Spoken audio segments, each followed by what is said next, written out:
আসসালামু আলাইকুম বন্ধুরা, কেমন আছেন? এখন বর্তমানে আছি আভা।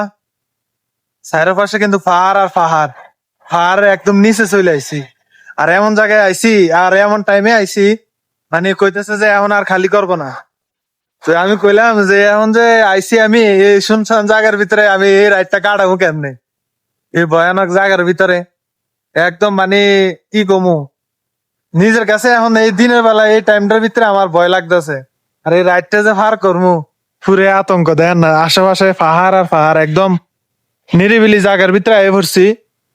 এনে কাক ফকি মানে কিছু নাই, মানুষের চলাফেরা নাই। আর এই দিক দিয়ে যে রোড, এটা এই দিক দিয়ে কোনো ছোট গাড়ি চলাফেরা করে না। এই যে দেন অবস্থা। এখন বিকাল টাইম।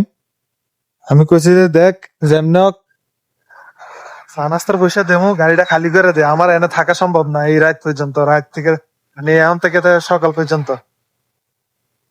কি কমু কষ্টের কথা, দেখেন এই মাত্র আইছি।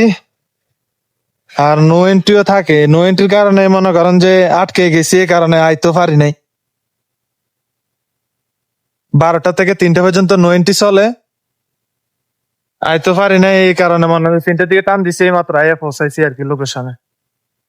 এই যে এগুলো আনছি আর কি, মেন হলে আনছি। এর আগে ক্যাটাদানি গাড়ি দিয়ে গেছিল, আমার লগের মনে হয় শামিম ভাই দিয়ে গেছিল, কইছিলাম আরে কয় ওইদিকে তো আমি গেছিলাম। এই আর কি, দেখতে তো পারতেছেন এই পঙ্কিরাজ লয়ে আইয়া পড়ছি।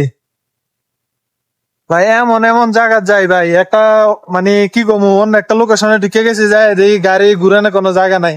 আরেক বাড়ির ভিতরে গাড়ি ঘুরে তারপর বাড়ি আইছে, লোকেশনে ভুল দেখাই লাইছে প্রথমে।